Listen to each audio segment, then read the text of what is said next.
Hello सबैमा नमस्कार। मैले आँपको अचार बनाउन गइरहेकी छु। यसको लागि सामग्री सोप, धनिया, जिरा, खुर्सानी, मेथी अनि त्यसपछि सर्स्यौं सबै अलिअलि भुटेर अनि पिनेर मिक्सरमा अनि त्यसपछि त्यो साइडमा राख्ने। अनि त्यसपछि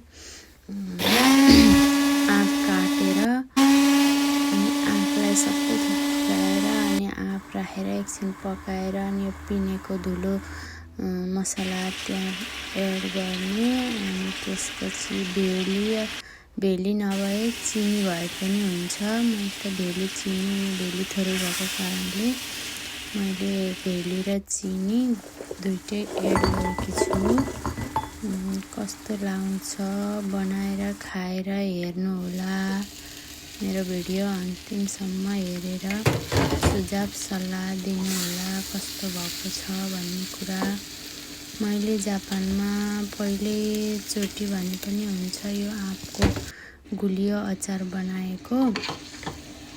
हजुरहरूलाई कस्तो लाग्छ हेरेर प्रतिक्रिया दिनुहोला है त।